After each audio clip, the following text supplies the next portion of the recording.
Om Swastiastu, warganet yang budiman dimanapun berada. Kali ini saya akan melanjutkan membacakan tentang Babat Pasek, yaitu masih sekitar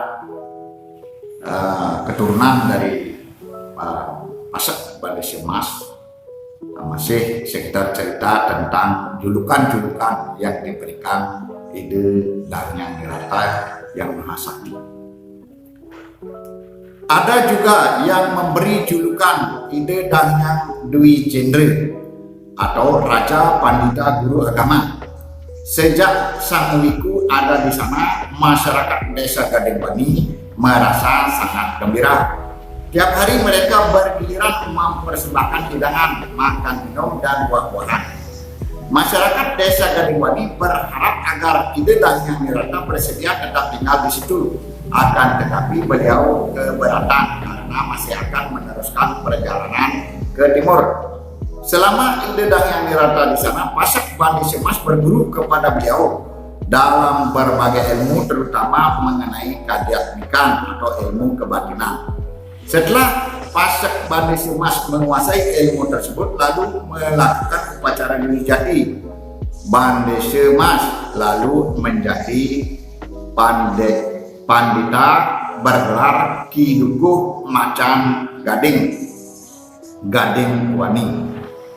Pasek Bandesi Mas juga mendapat anugerah sebagai tercantum dalam Kidung Sepun Bakung. Saat itu Ki Dukuh mengaturkan seorang putrinya bernama Nijero Patapan sebagai pengguru yoga atau tanda bakti berguru putrinya itu agar bisa mengabdi sebagai tukang banten.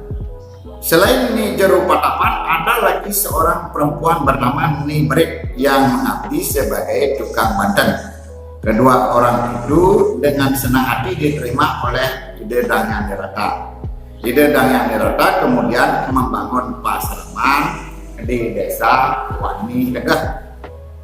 Entah berapa lama Ide Danyang Nirata berasrama di sana, berita tentang kediaman beliau itu sudah sampai di telinga Pasek Bandesi Mas di desa Mas. Gianyar, kerabat dari Pasak Bande Semas di desa Gading Wani. Begitu pula saudaranya di desa Mundah Kabe-Kabe Tabanan juga mendengar beritanya tentang ide Dahyan Nirata itu. Sebab itu Pasak Bande Semas di desa Mas mengirim utusan ke desa Gading Wani. Utusan itu mengemban tugas yakni memohon ide Dahyan Nirata supaya beliau berkenan datang di desa Mas. Ide Dahyan Nirata menyetujui permohonan Pasak Bande Semas. Pada suatu ketika pada tahun Saka 1411 atau tahun 1489 Masehi, dari desa Wani Tegah, ide Dahyan Nirata berangkat menuju desa Mas. Dalam perjalanannya setelah sampai di desa Mundah Kabe-Kabe, di tengah jalan beliau dijemput oleh kepala desa Pasak Bande Semas di desa Mundah Kabe-Kabe dengan tujuan berburu kepada ide Dahyan Nirata. Akan tetapi permohonan tersebut ditolak. Ide Dahyan Nirata alasan penolakan itu yakni sang kepala desa mengajukan permohonan di tengah jalan. Namun supaya tidak terlalu mengecewakan harapan Pasak Bande Semas, maka debu kaki beliau ditempatkan berhenti yang membentuk seperti lingkar, diberikan agar selalu dihormati oleh orang-orang desa Mundah Kabe-Kabe sampai kelak di kemudian hari. Anugerah ide Dahyan Nirata itu membuat Pasak Bande Semas senang. Selanjutnya di tempat itu dibangun sebuah pura dan diberi nama Pura Resi atau Pura Geria Kawitan Resi.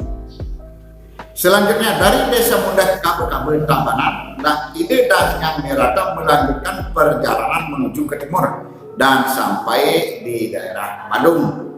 Setelah beberapa lama berada di daerah Badung, ide Dahyan Nirata dijemput oleh Pasak Bande Semas dari desa Mas Gianyar.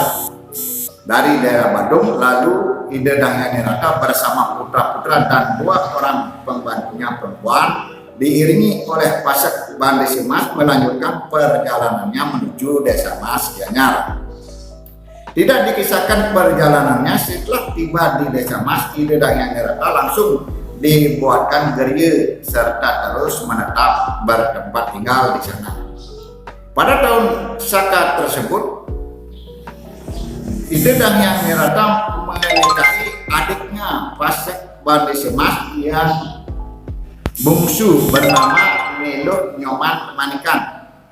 Istrinya ini kemudian disebut Sang Ayumas Genitir. Sesudah berusia 1 tahun pernikahannya itu, Sang Ayumas Genitir melahirkan seorang putra laki-laki diberi nama Ide Putu Kidul.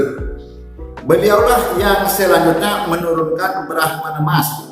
Kemudian Pasak Bande Semas di desa Mas menjalankan kehidupan Brahmana, yaitu menjadi pandita setelah melalui upacara Purgala.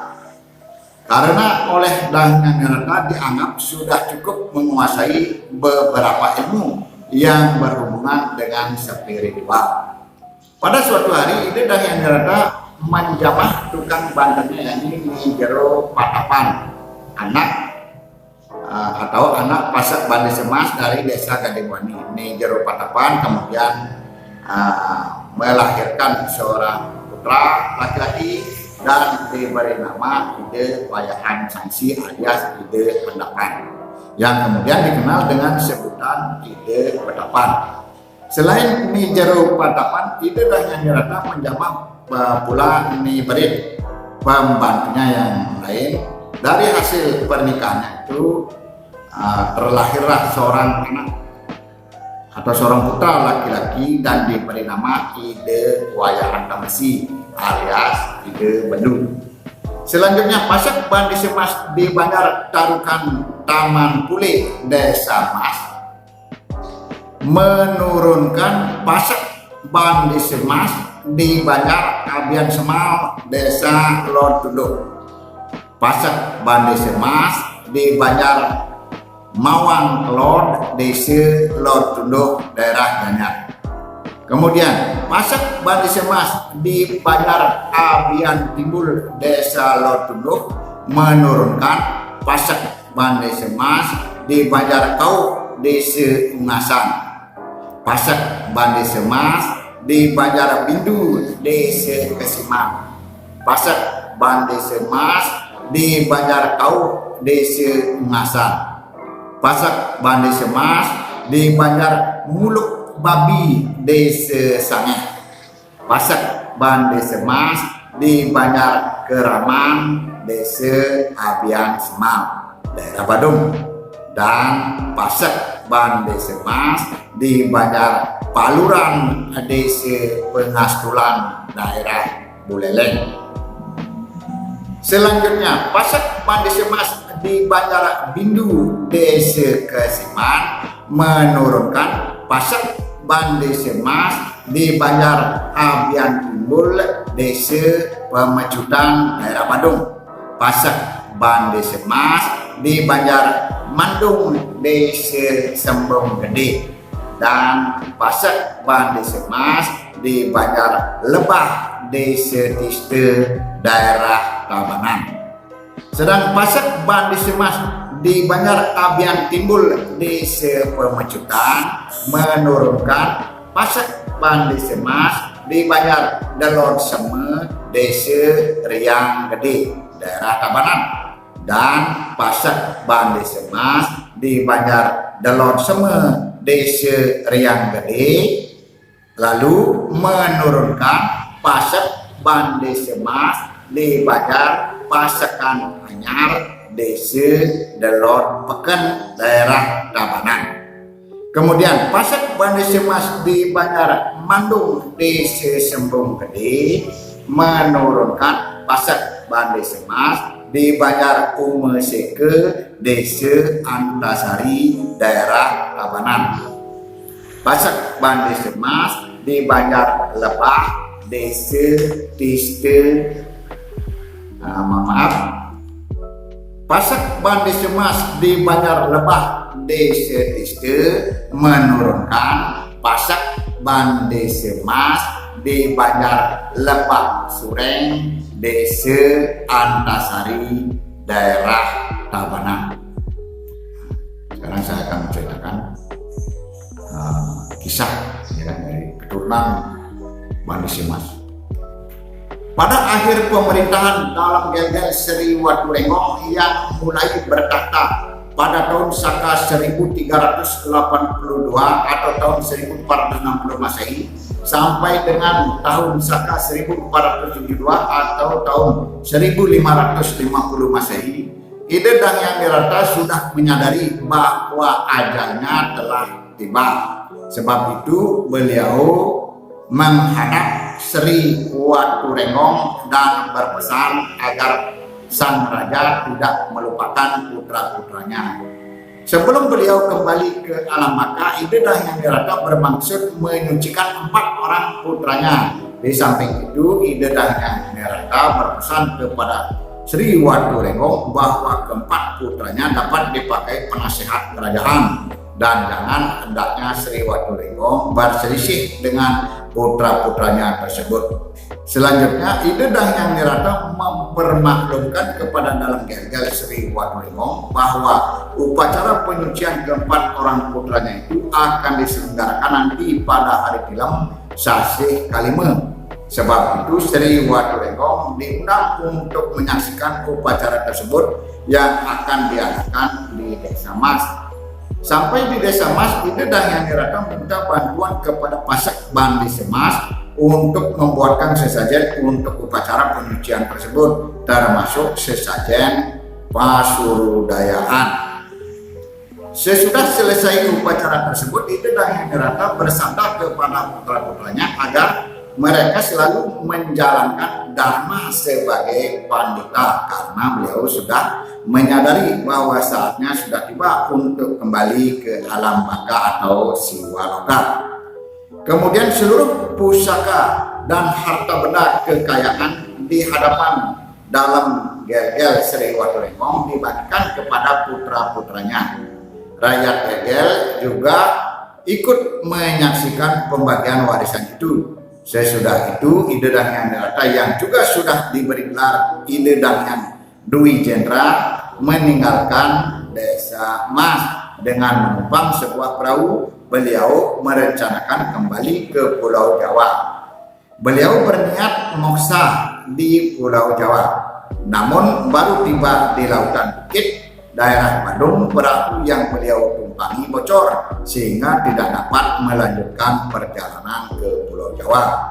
Di sana beliau mempersatukan pikiran sambil berdoa agar bidak atau layar yang bertiang 3 batang menjadi